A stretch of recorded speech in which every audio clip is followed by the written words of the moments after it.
What is going on, you guys? Alex Chasen back here with a brand new video. Hopefully having a great day, afternoon, or night, wherever you guys are in this world. And for today's video, let's talk about the almighty Boston Celtics, because I don't think I need to do, you know what? I don't think I need to do the rest of that introduction. The Boston Celtics are, to put it frankly, murdering the NBA and absolutely slaughtered the Golden State Warriors on Sunday. They are 48-12. They are the number one seed in the Eastern Conference. By far the best team by record. If you want to debate other teams are better, sure, but that's not what I'm here for today. But by record, and I think overall, by far the best team in the NBA. They are 8 games above the second-seeded Milwaukee Bucks. The second seed in the Eastern Conference is 8 games behind the Boston Celtics. But for a while now, they have been 5+ games, now 8 games over the second seed in the Eastern Conference. Now on the entire league, they are 6 games ahead of the second best team by record in the NBA, that being the first seed out west, the Minnesota Timberwolves. To put it into perspective, they are 39.5 games above the worst team in the entire NBA by record, the Washington Wizards, who have 9 wins and 52 losses. They are 39 games above the Detroit Pistons, who are 9-51. That is really disgusting to look at. I haven't looked at the records in probably like a week, maybe 2 weeks. I mean, I've looked at the records, but I haven't, scrolled down to this part of the record book. 9-52.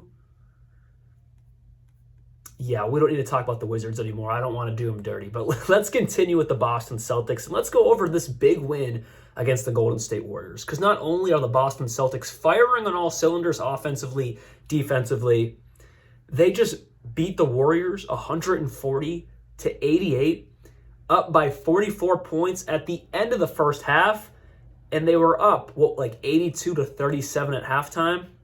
Their biggest halftime lead in franchise history. And this is their third 50-point win of the season, which is an NBA record. We are seeing offensive efficiency we have never seen before in the NBA by the 2023-2024 Boston Celtics. And they were at home, which notoriously this year, they have been a fantastic home team, but it didn't matter, road or home, they've been fantastic. But this game was at home. To some, they were like, oh, they were playing the Warriors. The Warriors beat them in the finals at home. To win the finals, this game holds more meaning to them than it holds to the Warriors. That's a nice excuse, but this is an NBA game. The finals was 2 years ago. Does it hold more weight to the Boston Celtics? Of course, because the Warriors beat them on their home court to win a banner, to win a championship. So, of course, it holds some meaning to the Boston Celtics. But to make that as the excuse of why they lost by 52 points is kind of comical. That's not an excuse. But the Boston Celtics shot 55% from the field, and this is common occurrences. This is not like a one-off. This is a common occurrence. 55% from the field, 51% from 3, 82% from the line roughly. Jason Tatum only played 25 minutes, 27 points, with 0 points in the first quarter, by the way. He got, I think, 20 points in the second quarter. But Jaylen Brown came out hot, scoring 19 points in the first quarter. And I should have started touching on this sooner, but Steve Kerr, his game plan he told to Draymond Green was to sag off of Jaylen Brown when he was shooting threes. They let Jaylen Brown take wide open threes. He missed a couple, he made a few, caught a rhythm, and scored an easy 19 points in the first quarter because Steve Kerr's game plan to Draymond Green was to sag off of Jaylen Brown and let him shoot threes. Do they realize this is a 3-time All-Star, also an All-NBA player? Did they not realize that? Were the Warriors mistaken Jaylen Brown for someone else? Were they thinking it was Luke Cornett who was trying to shoot those threes? I don't know what that game plan was. Now, don't get me wrong. Jaylen Brown has his moments of inconsistencies. He has his moments of taking some questionable shots that are highly contested.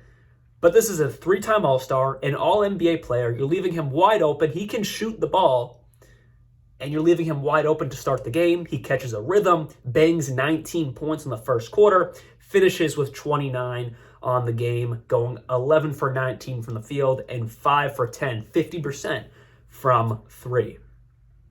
And then off the bench, Peyton Pritchard, who played a lot of garbage time minutes. He's not a garbage time player. He's a key contributor, but he played almost 30 minutes. He played the most minutes on the entire team, actually, because in the second half, mid-third quarter, all the starters were out for both sides. Peyton Pritchard obviously got the bulk of those minutes. He had 19 points. And then Sam Hauser. Sam Hauser does not get enough love, even from me. I'm a Boston Celtics fan, and I don't even really give enough appreciation to someone like Sam Hauser. But since probably 2 weeks before the All-Star break until now, I consistently am going to support this man. Because at first I was like, all right, is he exactly what we need off the bench? I want someone who can play a little bit more defense. I thought Brissett was going to be that type of guy. Brissett has his value in his moments, a high-energy type of player, but Sam Hauser has turned into the sniper that we know was there, but now he's doing it at an ultra-consistent basis. And on top of that, his defense is not too shabby. He's not a premier defender, but he can hold his own against high-level NBA talent, and that's been proved for months now. It just took me a while to buy into it, but I would say for about a month now, I have bought into Sam Hauser, and I'm happy I did, because he continues to just wreak havoc, positive havoc on the court, a plus 30 on the game. I mean, everyone on the Celtics pretty much had a positive plus-minus, except Jaden Springer, who was a -1, which isn't even too bad. But this game was just a pure domination by the Boston Celtics. And something that I thought was surprising is they're on an 11-game winning streak, which is the longest winning streak of this entire season. It just shows how close everyone is, or there's really no one. Yes, the Boston Celtics are far and away, the best team in the East, and they're pretty much, as I think a consensus, the best team in the NBA as of right now, but everyone else is so close. Most years we see teams go on 15-game winning streaks, maybe 17, that's even pushing it. But when I heard 11 games is a season record so far this year, I was kind of not, taken back, like, wow, like shocked, but I was like, there's not anyone who got 10 or 11, or no, there's no one that got 11 games this year. Again, just going back to the fact of how close everyone has been this year. And it just shows the league's in a good spot that, yes, the Boston Celtics, again, they're in their own category, but everyone else, they're all very close. I mean, if you look at the standings, besides, again, the Boston Celtics, we're going to stop them in the conversation for a second, but Milwaukee, Cleveland, New York, Philadelphia, Orlando, Miami, Indiana Pacers, they're all relatively close, especially the 2 to 4 seed and then the 8 to 5 seed. They're all relatively close. That's a great spot for the league to be in. And then out west, we even know it's a lot closer than that. From the 1 seed to the 4 seed, it's been fluctuating for weeks now. The 1 seed yesterday was the Thunder, now it's the Timberwolves. It continues to fluctuate. And then from the 5 seed down to even the 10 seed, that can fluctuate as well. The league is in a great spot because, again, besides the Boston Celtics, they're the anomaly this year. Besides the Boston Celtics, every single other team is relatively close to other teams in this league, creating games that matter every single night. At least for me, as someone who loves the NBA, there's not a dull moment in the league. Do I want the playoffs to start today? Yes. It's March and it's almost April. I want the playoffs. This next month and a half is going to be kind of hard to wait for the playoffs. But point being, all these games are going to matter. So if you're someone like me, I was just talking to my buddy about this actually before I started recording this video, big NBA fan, just like me, and we were talking about how this next month and a half is going to be kind of a drag because we want the playoffs to start, we want those fun games to start. But then I agreed with him, but then I was thinking, like, look at these records. I mean, you have the Minnesota Timberwolves up by half a game to the Thunder, the Nuggets. They're up by 2.5 games to the Clippers, and then the Pelicans are there with the Clippers. The Suns are right there with the Pelicans, same with the Kings, Mavericks. All these games are going to matter because if you start to drop games, you're going to fall back. And then if you look at the 9 and 10 seed out west, I mean, they're all going to fluctuate with the Mavericks and the Kings. The Jazz are probably a little bit far back at this point, but who knows? The Warriors could go on a big losing streak after getting demolished by the Celtics. All these games are going to matter, and it's going to be a fun finish to the rest of this season. I know I just went on a little bit of a league tangent there, but we'll rein it back into the Boston Celtics, and I just want to finish with this. That beatdown against the Warriors was without Kristaps Porzingis. Just let that settle in for a second. And the dynamics between Kristaps Porzingis and Jaylen Brown, cookies and cream, that's their own trademark, not officially trademark, but they should, nickname between the two, is something we've just never seen with the Boston Celtics in the Tatum and Brown era. So you may notice things look a little bit different. It's dark outside. I'm wearing a jacket and a hat. I had to go to work and then I had to go to class. Couldn't finish the video, but let's finish it right now, talking about where I left off, Jaylen Brown, Kristaps Porzingis, and the Boston Celtics. The Celtics have never had someone so dynamic playing alongside Jason Tatum and Jaylen Brown. For years now, it's been the Jaylen Brown and Jason Tatum show with many complementary pieces, but they've never had a team where there's a third star, maybe a fourth star, and maybe a fifth star that all play around JT and JB, and they all allow those two guys to play at their strengths while the rest of them play to their strengths by bouncing off of what JT and Jaylen Brown do. It's never been a thing in the Jaylen Brown and Jason Tatum era in Boston, and now it is, and you see what's happening. Jason Tatum, he doesn't have to be the star every single night, but is he the star every single night? Yeah, he is, but he doesn't have to be. Jaylen Brown, he's not averaging the most points of his career, but he's having one of the most efficient seasons of his career, and then the impact with the eye test on the court, he is playing one of the smartest years of his entire career. There's been past years where Jaylen Brown couldn't go left.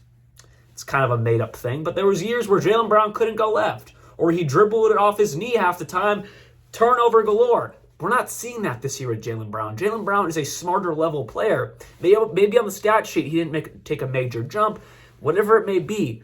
But up here, he's gotten so much smarter. His decision-making is top tier now. And then you have Derek White, Drew Holiday, Kristaps Porzingis, and it's not just happening on the offensive end. They give up the second least team shooting percentage to other teams at around 44.7% shooting percentages to other teams. They are locking up every single team in this league. They're almost in first place. The Minnesota Timberwolves are at 44.5. The Celtics are at 44.7. So they're 0.2 away from the lowest opposing team shooting percentage. There's been so many years, the Isaiah Thomas days, Kyrie Irving transitioning to Kemba Walker, to now even, a few years ago where it's just been Jason Tatum and Jaylen Brown. The defense has been there for a while, but they weren't buying into it for a consistent season. Now, we've had guys like, of course, Marcus Smart win DPOY as an individual award. But from 1 to 13, this team, for maybe the first time we've seen it during a whole season, has bought into the defensive end just as much as the offensive end. Because we've never seen a Celtics team this good in the Brown and Tatum era. We've seen some great teams, obviously, but no team has been this dominant offensively, but also just as dominant defensively. We've never seen that. Again, we've seen glimpses of this, but for a consistent basis while being the best team in the league, we haven't seen it, and we're seeing it this year, and we see how scary the Celtics have become. Along with that, they give up the fourth least points in the league at just 109.9, 110 points per game, just behind the New York Knicks, the Cleveland Cavaliers, and Minnesota Timberwolves, some of the best defensive teams in this league. The Celtics rank second in blocks per game, and I am not surprised by this. If you watch any Celtics game, you're going to see Kristaps Porzingis with a couple blocks per game. You're going to see Jason Tatum with a few blocks per game. And then you're going to see the little Derek White with also 2 or 3 blocks per game. Derek White is probably our best defender and probably our best shot blocker, even maybe slightly better than Kristaps Porzingis. Derek White just comes out of nowhere and swats the ball. He is marvelous at it. The only time I've seen him get beat consistently is when he was guarding Victor Wembanyama. But what do you expect? A smaller guy versus one of the tallest guys in the league. But that usually doesn't matter because Derek White is going to get the job done. But someone like Wemby is just freakishly tall and he could do nothing about it. But the Celtics rank second in most blocks per game at 6.6. And then at number 1 is the Oklahoma City Thunder. So with that said, hopefully you guys did enjoy this video. And in your opinion, come playoff time, is there a team, Western Conference or Eastern Conference, that can realistically stop this Boston Celtics team in 7 games?